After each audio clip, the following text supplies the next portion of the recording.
What's up, y'all? It's your homeboy Killer K here for podcast 18, The Wrestling Cafe. Now, before we proceed, one thing that's going to be different is you're going to notice I'm going to rock solo today. Let me tell you why.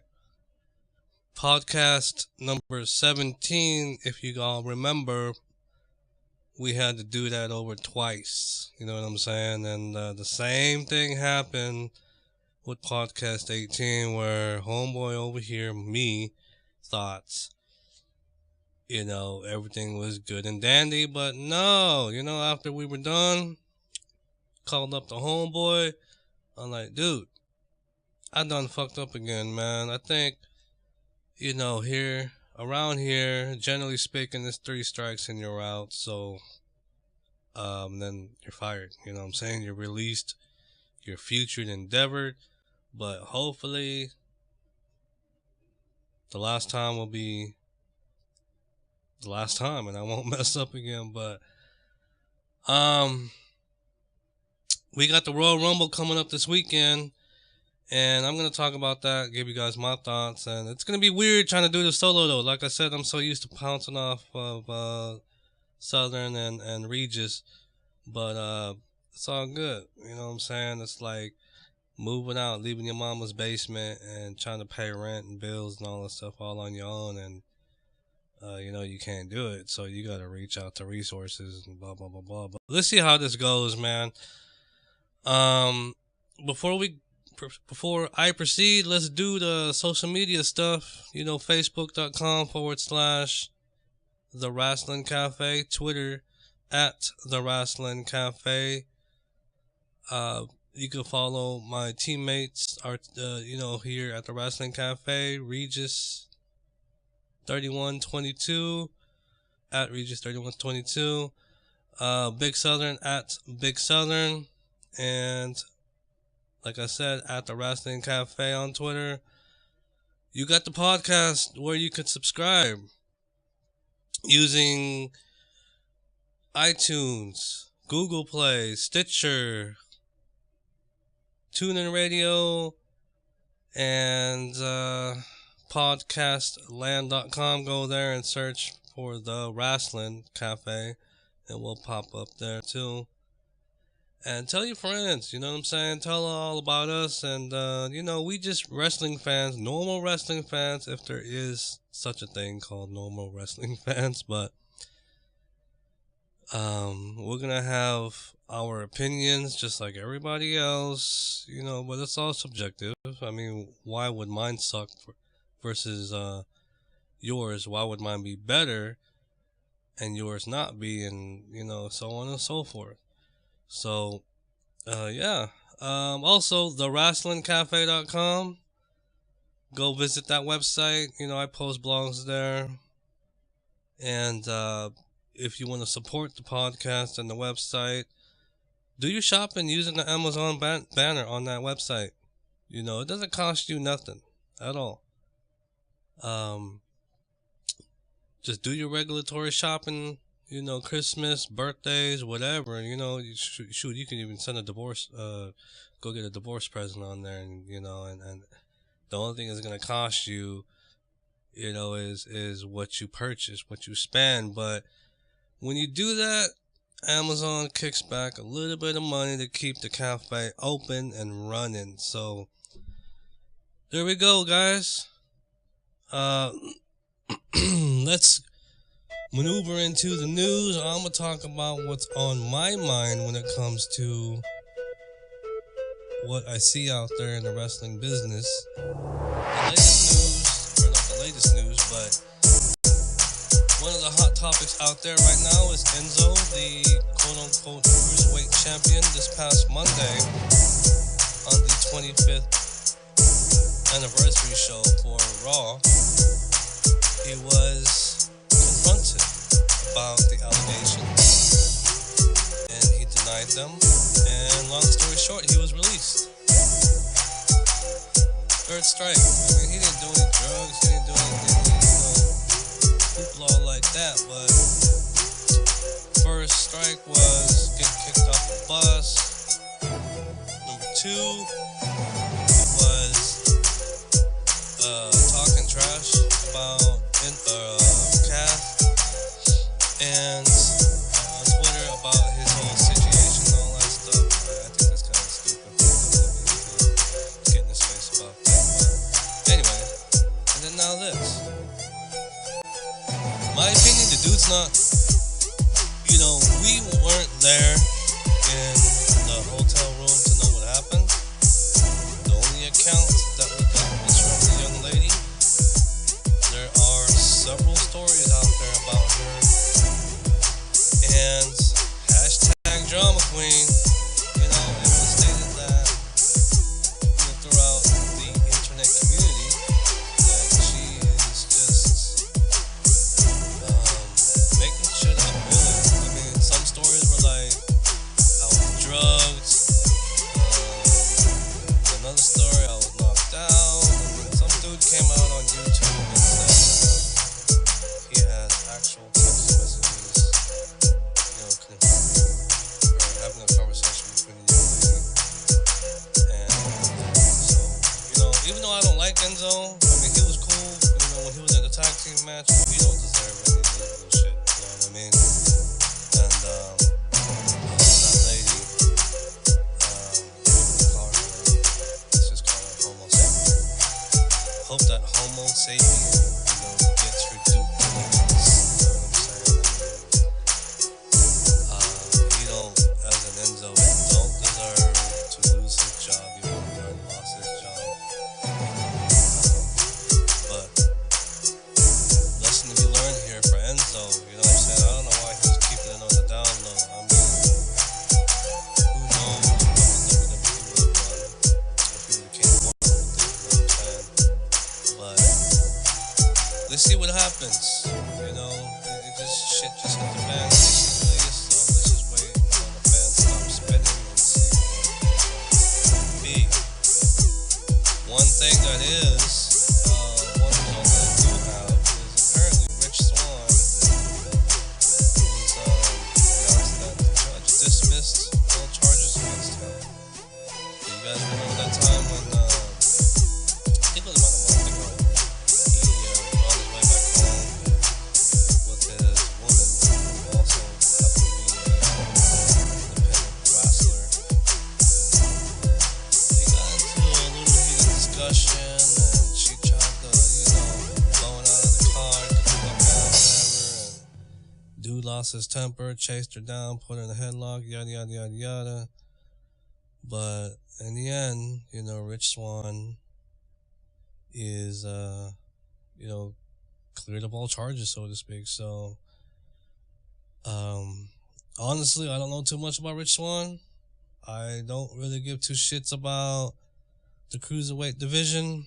Sorry to say that.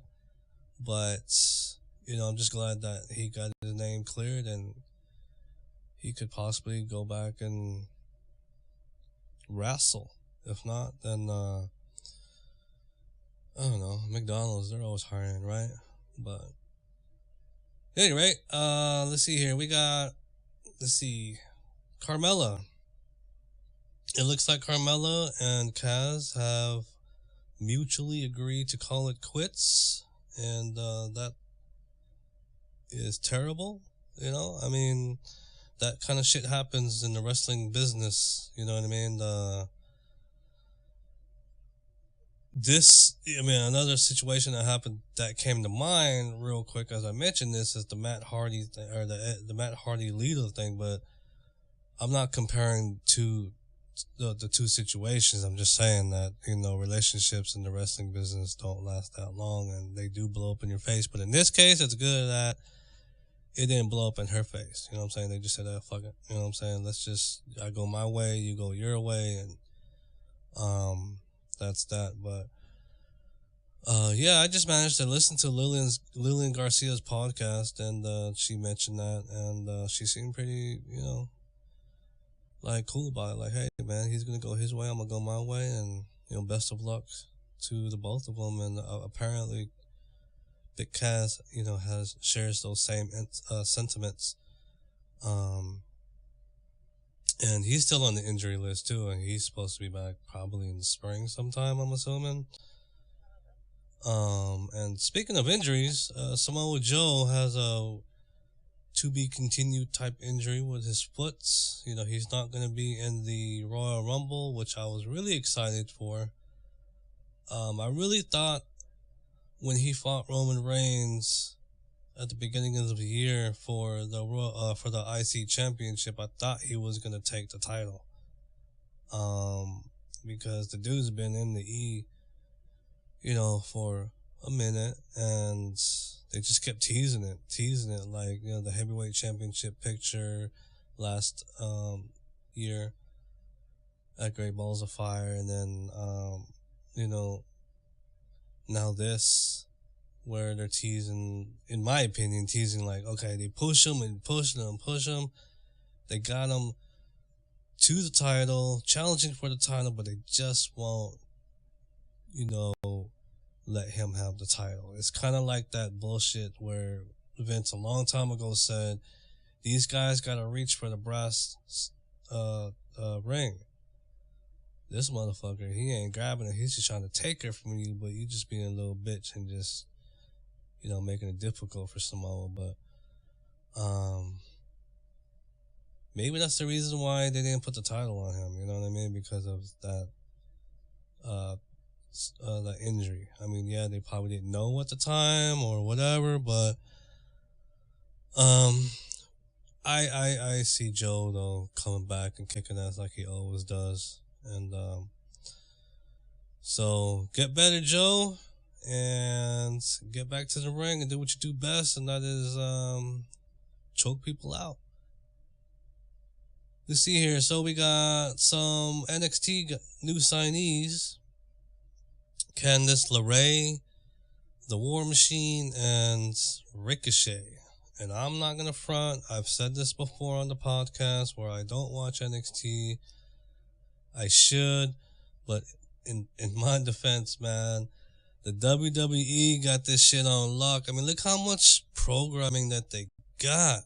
I mean, I'm a single dad, okay? So, and there's only 24 fucking hours in the day. I don't just sit back and just chillax all damn day. You know what I'm saying? I mean, if I got the time, I got the time, and it just goes to show you how busy I am if I don't got the time to watch NXT, even though it's an hour of my life once a week. But, at any rate, I've heard, well,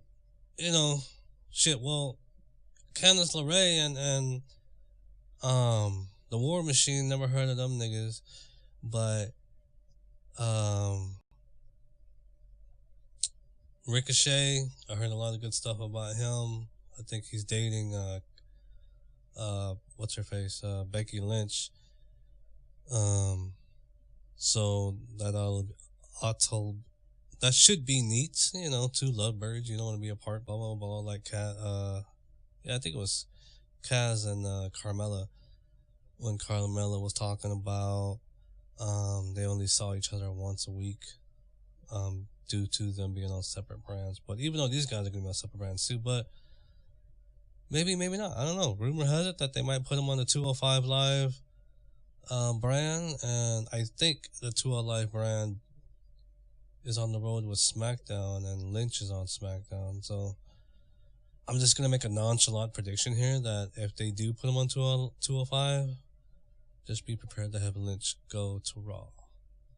I say that because the WWE has a tendency to fuck with relationships, you know what I mean? Not all of them, but most, you know what I'm saying? I mean, those of you out there listening are probably like, man, this guy, what the fuck is he talking about? This person, that person, they're together on the same brand. That's why I said not all of them, so don't take my word as gospel. What else we got here in the news? As far as wrestling goes, Paige, I feel so bad for her. Made a comeback, had a shitty year, the whole spiel with Del Rio and all that stuff, and she brought 2 young puppies with her, and they were kicking ass and taking names, you know what I mean? And bam, Sasha Banks, Wally whopped her in the ring. I think it was at Madison Square Garden, in December, towards the end of December, I believe.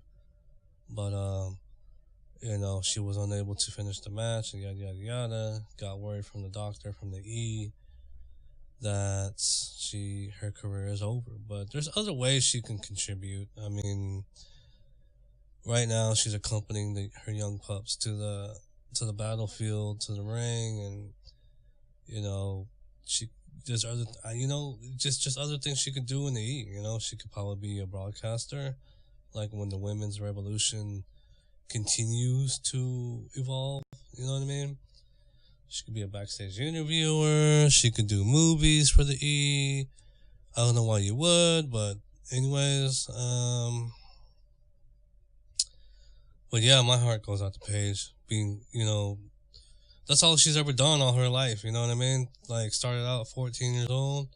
She's 25 now, and it has to be heartbreaking for her. But don't be defeated. Just keep going, and we will never forget. At least I'll never forget her in-ring contributions. Speaking of women, Sasha Banks turns 26 today. Today is January 26th as I'm recording this again for the second time. Again, it was my bad, so I was not going to call the homies. Well, I did bring it up, but after a while I was like, oh fuck it, I'll just do it myself since I'm the one that mucked up. But anyways, happy birthday to Sasha Banks, 26 years old.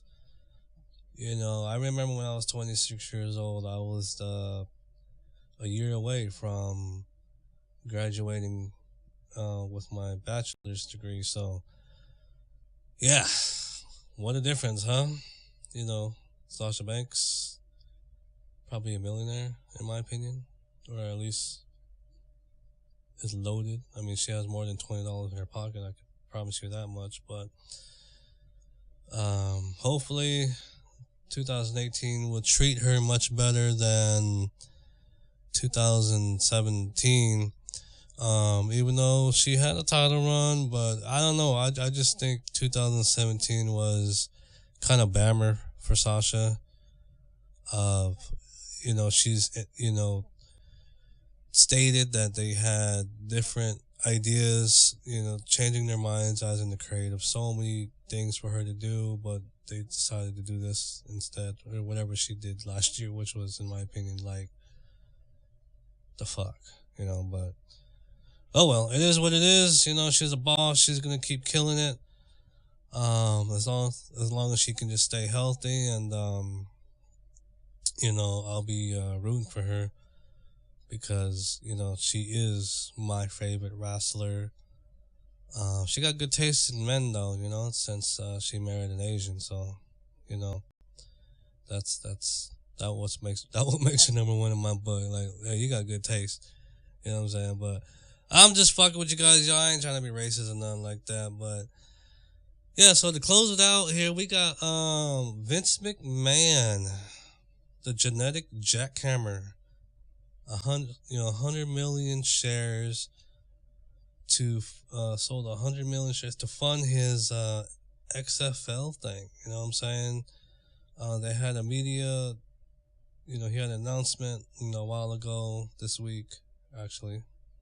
A while ago this week. Man, I don't make any sense. You see why I need a co-host to fucking correct me? But, yeah, it's gonna start 2020 and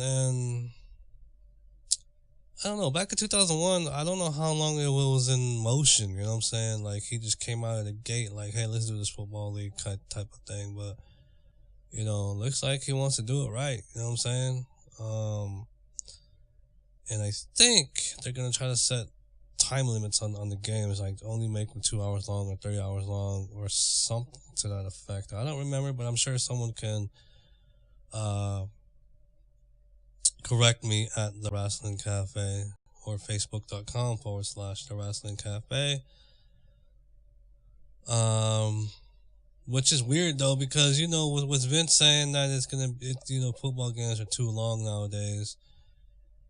Jiminy Christmas, have you watched your own product? You don't think 3 hours of Raw is too long? At first I thought it was great. I thought it was cool, but it was just, more time for them to waste, really. More. Think about it, man. 3 hours you can devote. Oh, okay. Remember when we used to do this filler bullshit backstage stuff? 2 minutes. Hey, now we can actually stretch it out to like 5 minutes, 6 minutes even. But hey, man, if you getting money paid like that from USA, I think it's like 140 mil a year, 135. Fuck, would you turn that shit down? Hell no. I know you guys wouldn't, man. So don't even try to front. Yeah, I just want to bitch about the shit that they do on Monday. But 6, 7 years, I think 5, 6, 7 years now, it's been like 3 hours long, and the ratings have been suffering. I think it being 3 hours is one of the reasons why. If you guys don't pay attention to the ratings, the third hour always dips. It's like they lose people. You know what I'm saying? Oh, hell yeah, it's bedtime, man. The kids gotta go to bed. I mean, you guys' focus is on the little kids, right? Mom and dad's like, turn that shit off. You gotta go to school tomorrow. You know what I mean? So, but yeah, over 4 million viewers though this past week for Raw. Each hour, was able to stay above the rim, so to speak, and nothing dipped really. SmackDown, same old shit. I think they lost like 1,250 viewers from the previous week, but it's all good though. You know what I'm saying? If you like the WWE though, I'm telling you, they got a lot of shit you can watch. If you don't like to watch Raw, SmackDown, I mean, there you go, Raw, SmackDown, NXT, and then you got all the network shit. So for only $9.95, and subscribe there, like how you should be subscribing here. But at any rate, yo, that's what's on my mind really for the news. So I'm gonna talk about Monday Night Raw, the 25th, the 25th year anniversary. I mean, can y'all believe that? Raw has been on for 25 fucking years, and man, they've lasted, think about it, off the top of my dome, it's like the Simpsons were around for that long period of time, and then, for the E to last that long, it speaks volumes about the WWE, no matter how much you want to shit all over them, you know what I mean? Of course, over the years, we've had so many different cooks in the kitchen. I mean, now we probably got like 100 people on creative. That's why everything's all fucked up. About 10, 15 years ago, I think like max, it was like 2-3 people just writing the shows and shit. You know what I'm saying? And, but hey, they're still here. They're still rocking. One of my favorite memories, from Raw is, of course, the first one. I was like checking it out, like, what the fuck is Monday Night Raw? Primetime Wrestling disappeared like not too soon after. But Undertaker versus Damien Demento, the first main event of Raw. That's really the only match I remember from Raw. On the debut edition. The Attitude Era, of course, I gotta mention that. There's some good memories there. Like the Katie Vick storyline. I'm just kidding. Necrophiliac. Nope. None of that here, y'all. Let's see what else. I don't know. I can't really pinpoint one thing out of the Attitude Era that I can say shit. Well, actually, maybe I can. My favorite wrestler is The Undertaker. So, one incident that pops in my head is seeing young Stephanie being sacrificed by Paul Bearer and Undertaker, and then Stone Cold Steve Austin's music hit, and then, just like this past Monday on Raw, it went through the roof, you know what I'm saying? But at the time, storyline wise, it was like, who's gonna save Stephanie, because everybody kept trying, like Shamrock and company was trying to save Stephanie, but the ministry kept bombing on them like, we're gonna do this shit, get the fuck out of the way, blah blah blah blah. And I didn't expect to see Austin. Then again, I wasn't smart enough to the business like I am now. You know what I'm saying? I'm like what you guys call a smart. I'm not subscribed, but I do read a lot of dirt sheets, so I can come back and sound smart, like I know what the fuck I'm talking about, like I'm actually backstage and blah blah blah. But anyways, Steve Austin came and just saved Stephanie, and that was huge because his character was meant not to trust anyone, not to give a fuck about anyone. But that was one memory from Raw. Seeing Kane in his earlier years, you know what I mean, after his debut, coming down during random matches, choke slamming people and just beating up people, that was always cool. I always got excited. Like, I remember one time the Headbangers were wrestling. Remember them, the Headbangers? That's old school shit for you right there, huh? They were just wrestling, and then bam, the lights went out, the arena went red, the music hit. Here comes down this big jacked up red machine and just did a double choke slam on them. Another one where I think it was Saturday night's main event, I want to say. Michael P.S. Hayes, or his on-screen name, Doc Hendricks, was cutting a promo in the ring. Out came Kane, and then Michael P.S. Hayes, a.k.a. Doc Hendricks, thought, hey, let me hit him with my signature boot. So, nope. If chair shots in the past didn't hurt him and blah, blah, blah, blah, being double teamed, you think a motherfucking boot's gonna stop the guy? Nah. But, yeah, that was a cool thing, too. And, but yeah, Raw, it has its ups and downs. People are just, they like to rip on Vince, which it would make sense because he's the guy that fucking makes all the decisions in the end. But I guess it all depends what your cup of flavor is, man. You know what I'm saying? Like, what your cup of coffee is. I mean, if you're the type like me, I like the characters, don't get it twisted, you know what I'm saying? But I do like an emphasis on in-ring. You know what I mean?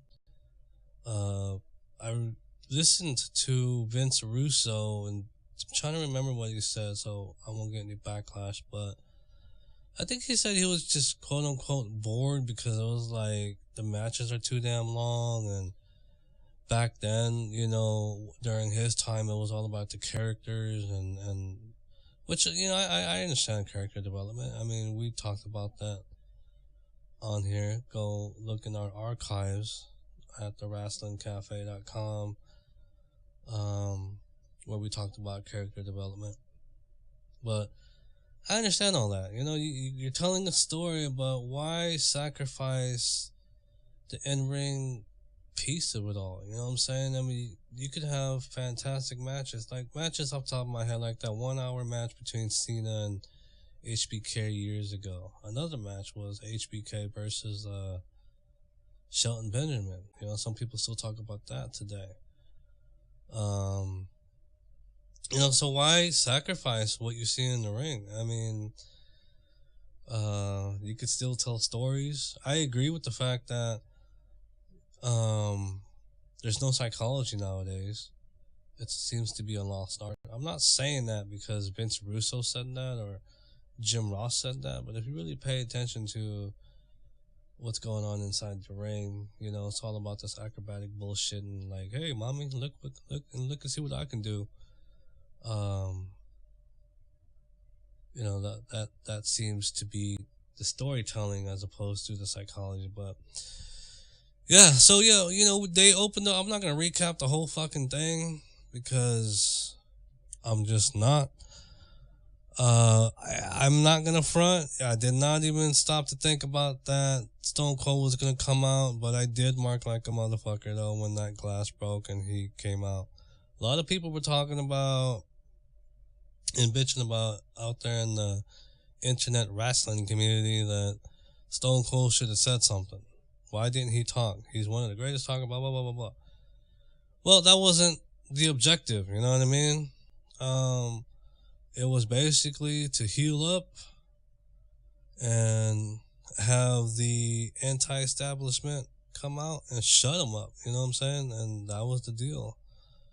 I'm kind of glad he didn't, because that would have added to the issue. Like, he's gonna talk shit, and then Vince is gonna have to rebuttal, and it's like creating a whole new fucking storyline, but and which has no place for it. You know what I'm saying? Because it's just a celebration thing. But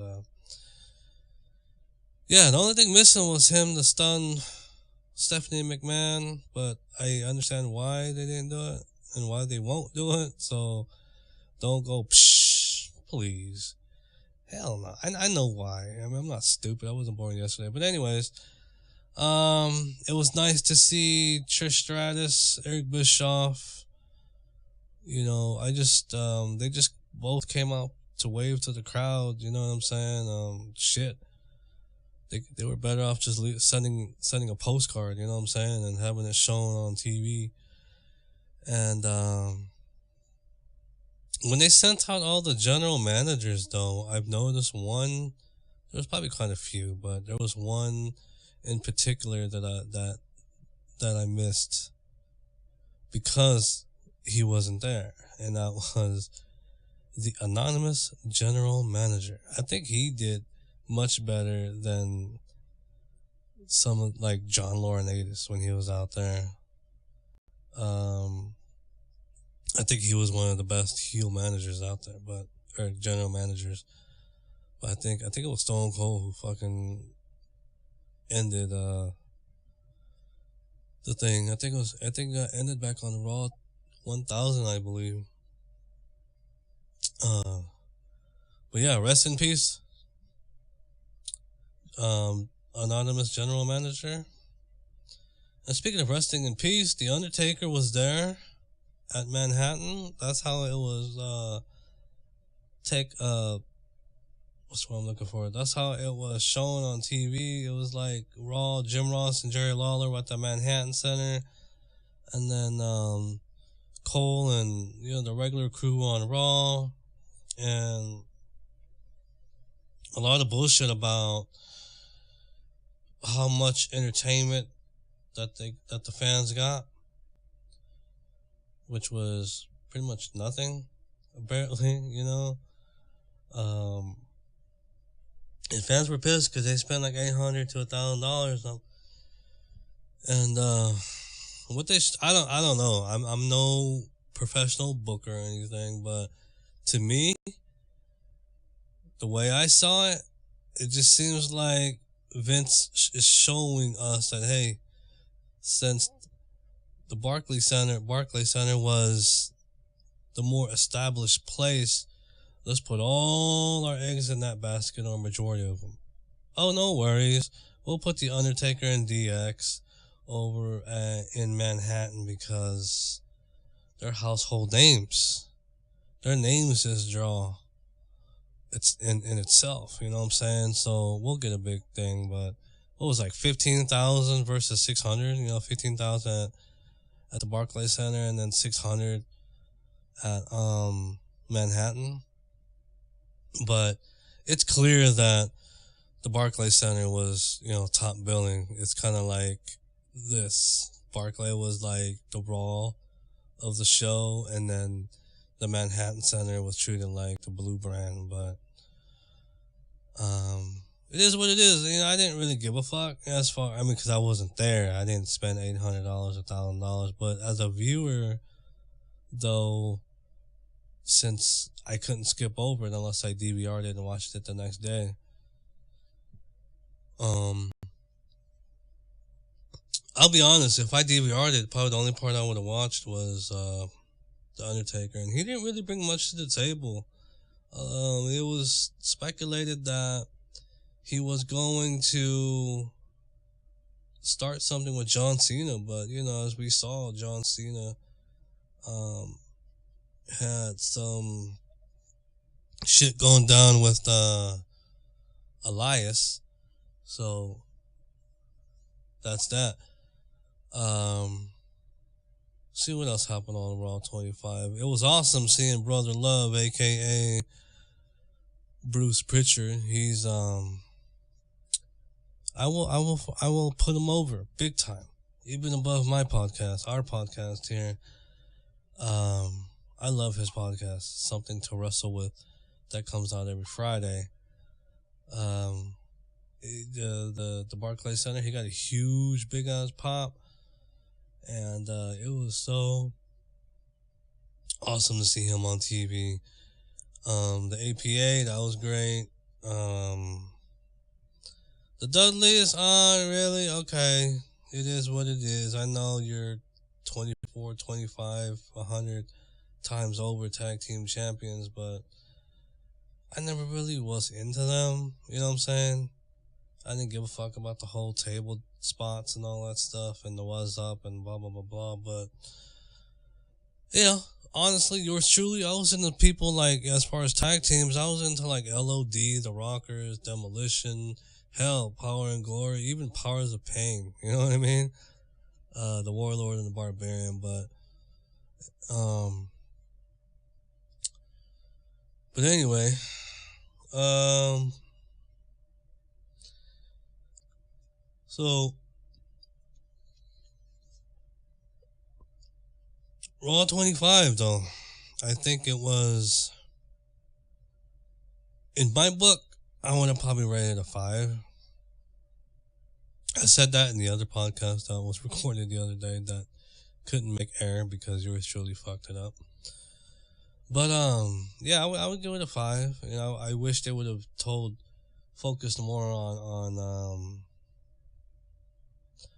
Raw or on the Rumble. I mean, shit, you have a pay per view in 6 days. Why the fuck you ain't talking about it? You know what I mean? Probably the only 2 items that I can remember, that actually remotely related to the event Royal Rumble was the Brock Lesnar thing and what was the other one? Oh, and the John Cena and Elias thing. So I'm calling it now. John Cena is gonna go into the Rumble and he's gonna eliminate um, Elias, and they'll have some TV matches in the future. Let's see what else. What else here? The women, yeah, it was great seeing the women, but you know, I think I said that earlier. Trish got the biggest pop. Lita didn't make it. I don't think she was invited. She tweeted it was, if I, sorry I couldn't make Raw, but at least I made the chair. And there's a lot of people who are disappointed about that. I never was a big, huge Lita fan. I mean, I guess you can call me I liked, it was one of those things that, when it came to the women back in the day, the Attitude Era, it's clear that they had their focus on Trish. With the barking like a dog thing, all these vignettes like she had with the Dudleys, and Lita, no, not so much when you compare the two. But I'm not, and when I say that, I'm not saying Lita's better or Trish is better or Trish is worse or whatever. I'm just saying for some reason the E just felt like, hey, Trish, she's a blonde bombshell. Let's focus on her.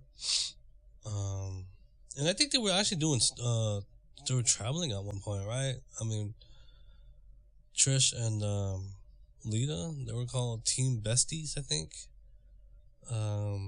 And doing the shows like JR does, and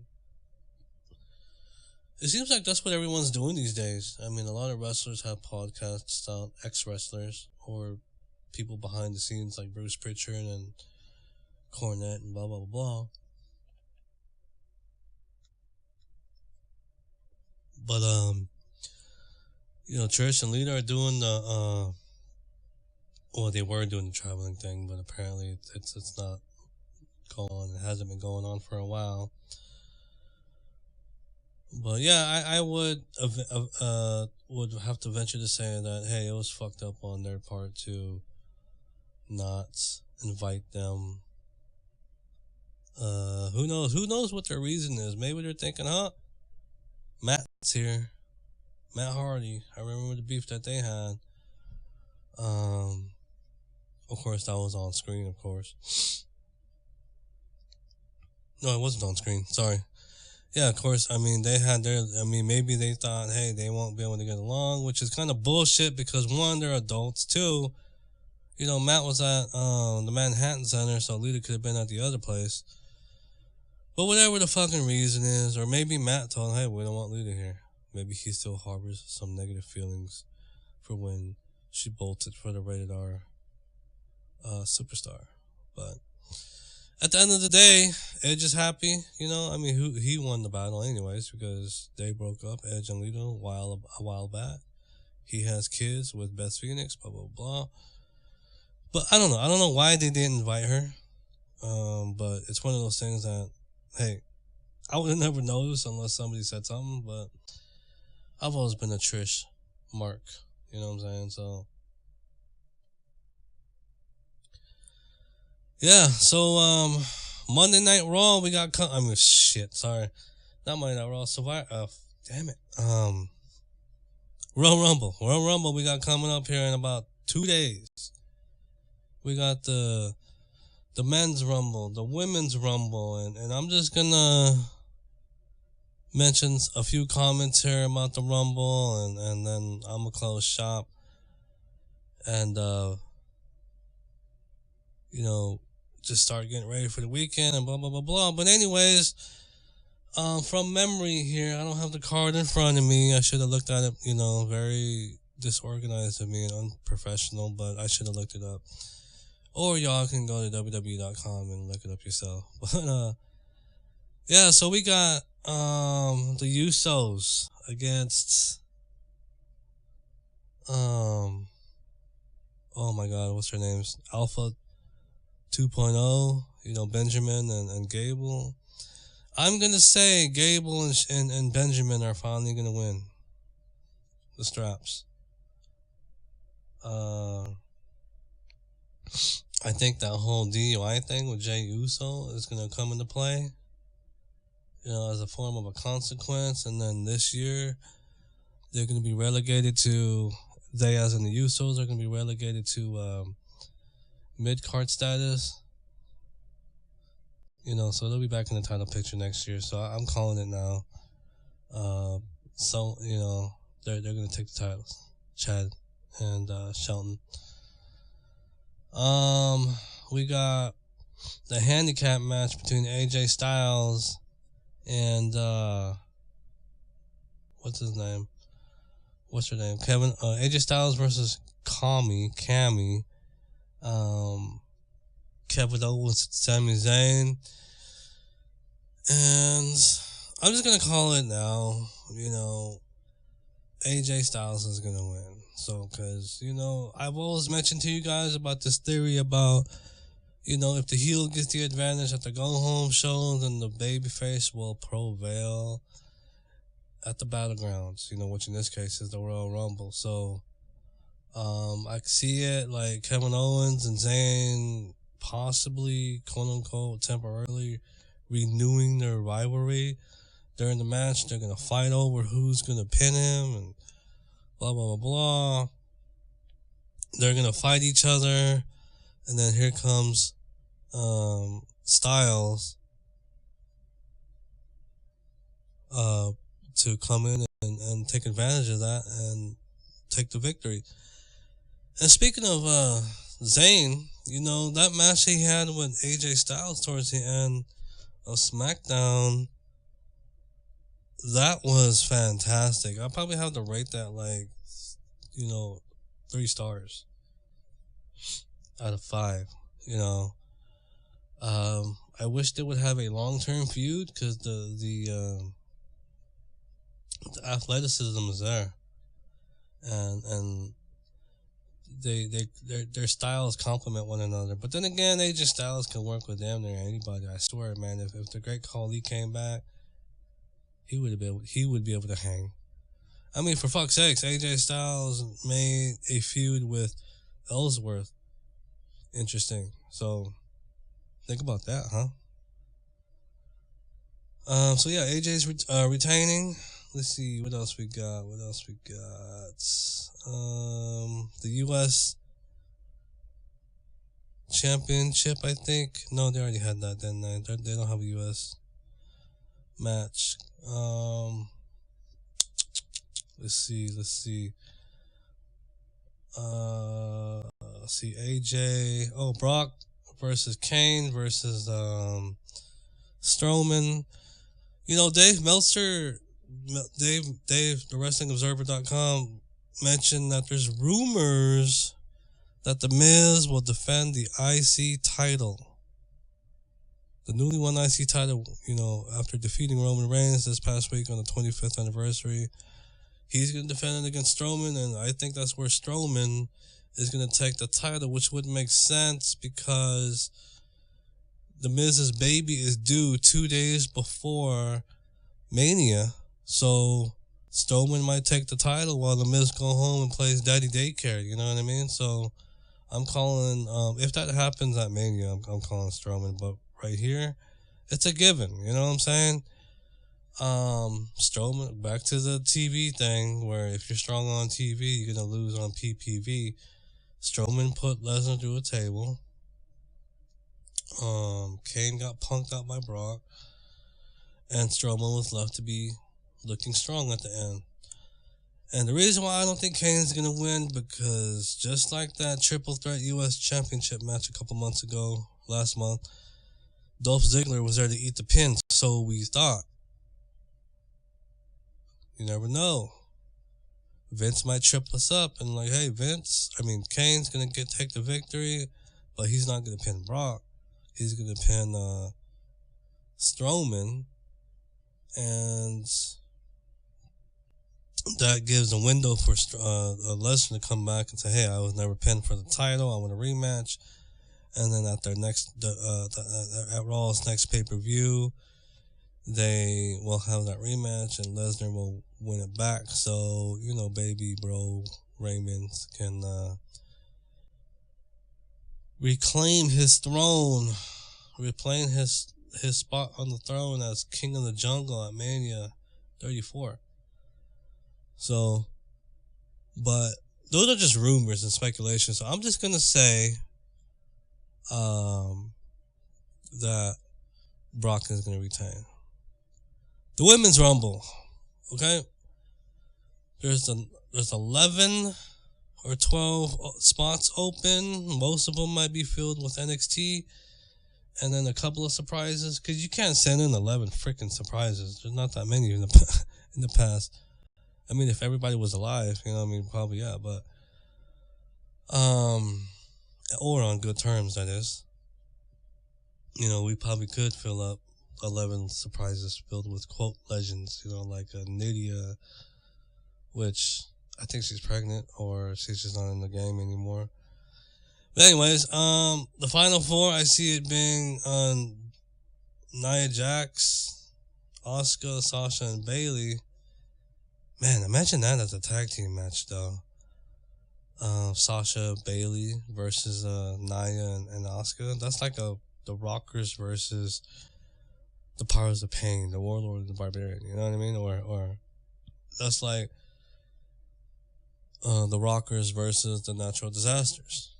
Tugboat and Typhoon and Earthquake. But anyways, I think it's gonna come down to those four, and say out of those four, Bayley will get dumped out first,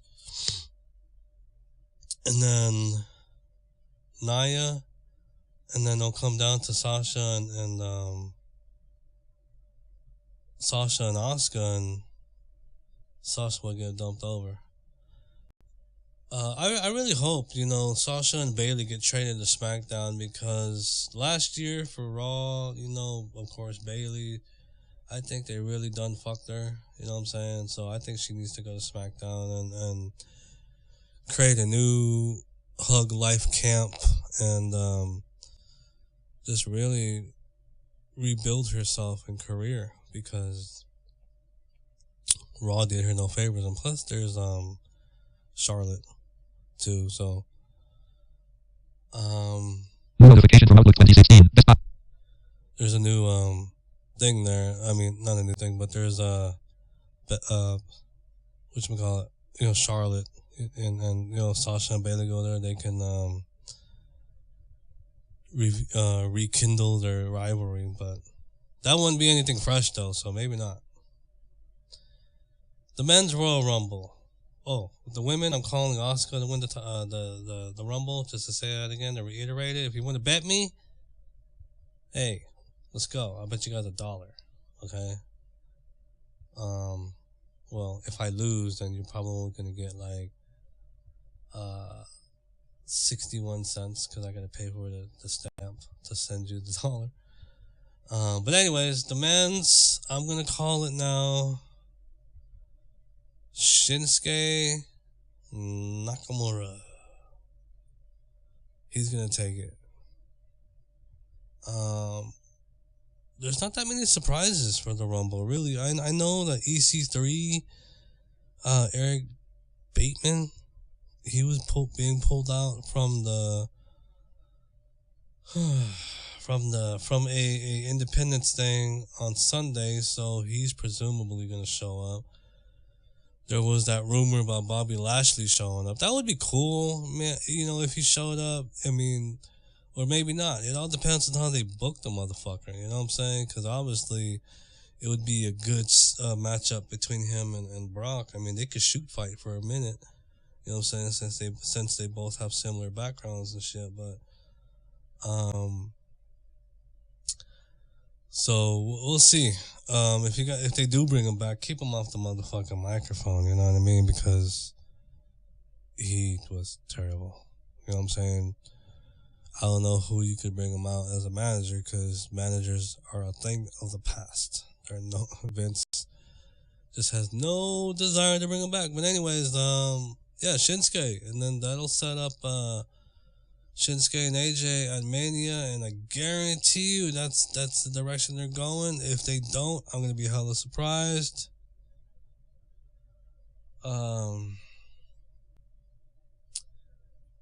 Yeah, so I out of the Royal Rumble, I'm excited about the pay-per-view.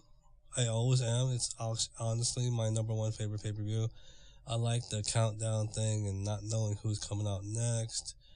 My kids and I would just sit there and we try to bet, we guess, and guess who's gonna come out. This person is, or that person is, and blah blah blah blah.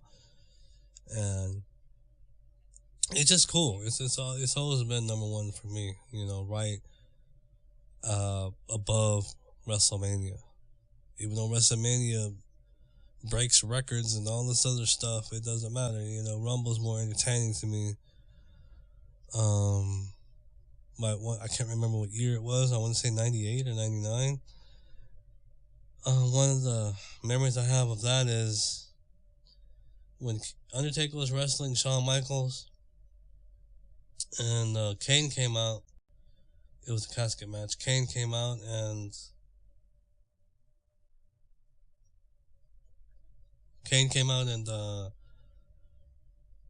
was making it look like he was gonna rescue his brother, but instead he wally-whopped him and burned the casket. So that was a good memory. So yeah, in short, y'all, I'm sorry for the short podcast. There's no ranting and dialogue. Like I said, I'm doing this solo, so I don't have to pull the team back together on short notice. I got a lot going on in my life, and that minor fuck up with the why it didn't come through. But hey, I dropped you guys one.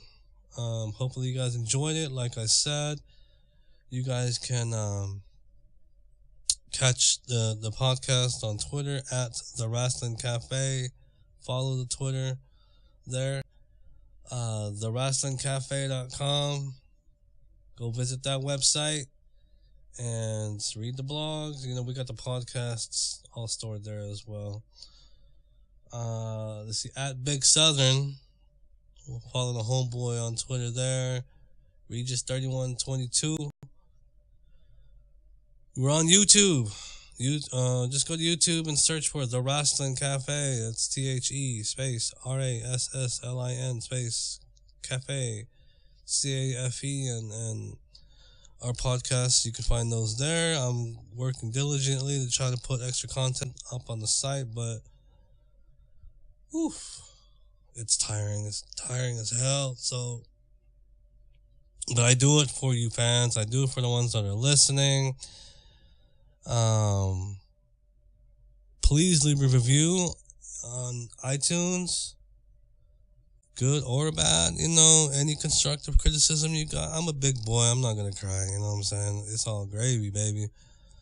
Just make sure you leave the 5 stars. I mean, if you're gonna bitch me out and talk all this shit, you might as well just meet me halfway and give the podcast a 5-star. You know what I'm saying? We're still trying to do that giveaway. I'm still, the 50 was it the $50 50 or 100? I don't remember. It was a gift card giveaway to Outback Steakhouse. Just after you're done listening to the podcast, just do 5 stars and then leave a review. If you're number 50, you will get that gift card. So, at any rate, guys, next podcast, I'll have the team back together, or at least one half of the team. And I hope you guys enjoy the wrestling that's coming up this weekend, like NXT TakeOver. Roman Reigns' favorite town, Philly, is hosting the Royal Rumble. And I hope you guys enjoy that. And me and Big Southern definitely will be back with our Royal Rumble review. So until then, thanks for listening. And I will catch your ass down the road.